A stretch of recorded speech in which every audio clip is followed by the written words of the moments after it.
Hey guys, this one should be easy. Um, Instead of talking about who's not free grace, I want to talk about organization that I do believe is free grace. And I don't think very many people out there are going to disagree with me about this, so that's good. We've had enough issues recently. And so the organization that I'm talking about is Free Grace Alliance. You know, Free Grace Alliance separated from the Grace Evangelical Society. Uh, you could go and research why they did, and you could find out their differences. But recently, in the Grace Evangelical Society conference, they talked about the difference between focused free grace and flexible free grace. Well, the people that they call flexible free grace would be in aligned with the Free Grace Alliance typically. Hey, Jonah. Uh, so basically, like I said, this is an easy video because tomorrow, whenever I make a video about GES being free grace, or I might do Free Grace International next, uh, the GES one will be a little bit harder because, people associate them with the crossless gospel, the resurrectionless gospel, the deityless gospel, and, all those things like that. And it's sad. I wish that there was more debates on that issue, that there was more communication on that issue. But I realize that I'm I'm not I'm not crossless. That's all I could say for right now. And I'm not resurrectionless.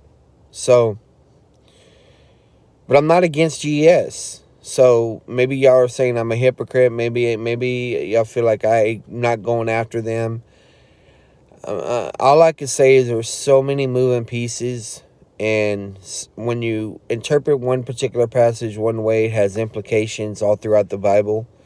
And I'm not settled in my analysis of things, and I I've read A Heresy of GES by Ken Wilson. I've read Mike Lee's response to that. I learned from both sides. And I encourage y'all to learn from both sides. But there's people that have been exposed to these divisions that have taken this stuff and ran with it.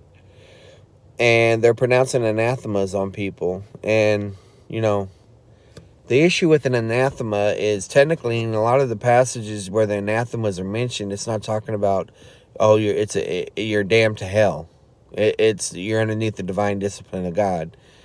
And I don't think these organizations are viewing themselves as church councils and saying, "Hey, if you don't agree with us, there's an anathema against us." I don't think that's what's going on.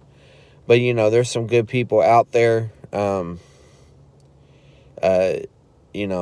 I could list many names. Even Schaefer Doolith, the people from my seminary and from Doolith Bible Church and stuff, they would still be aligned with Free Grace Alliance rather than GS. But, whenever we were studying about Grudem's book that he wrote against Free Grace, Dr. Dean, in his pastor's class, he brought in Wilkin, he brought in Bing, he brought in Dillow, he brought in a couple others because he wanted us to hear the different views. And I want y'all to hear the different views out there. Anyway, I'm going to go now. God bless.